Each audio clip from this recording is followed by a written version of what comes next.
Tuturing naman ng Philippine National Police o PNP na case solved na ang pagpaslang sa political vlogger na si Alicia Lipata o mas kilala bilang Mima Alicia. Report mula kay Vic Suminta.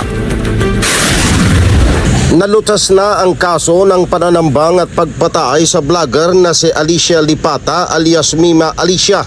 Itong inihayag ni Philippine National Police o PNP Chief General Jose Melencio Nartates Jr. sa press briefing sa Campo Crame.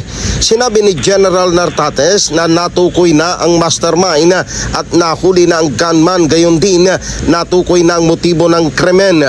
Ayon kay General Nartates, nahuli na sana ang lahat ng sangkot sa Lipata murder case kung hindi lang nag-leak sa media ang impormasyon. We're able to establish the motive and we're able to present it already to the proper court, that is in Caloocan prosecution office on inquest proceeding.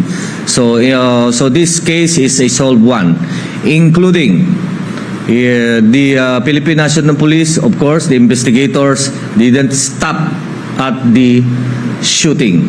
Kinilala naman ni Northern Police District Director Brigadier General Bin Liner Capili na aresto na ang gunman at kasama nito pati ang middleman.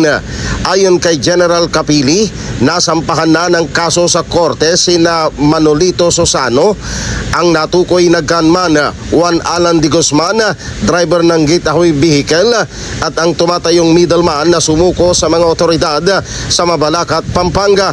But as far as we're concerned, the case has been filed in court at sa ngayon ay patuloy pa rin yung ginagawa nating investigation para doon sa remaining 3 suspects natin. Sa ngayon, nagsasagawa pa ng manhunt operations para maaresto ang mastermind at 2 iba pang suspects. Vic Sumintak para sa Mata ng Agila, matatag, matapang, matapat.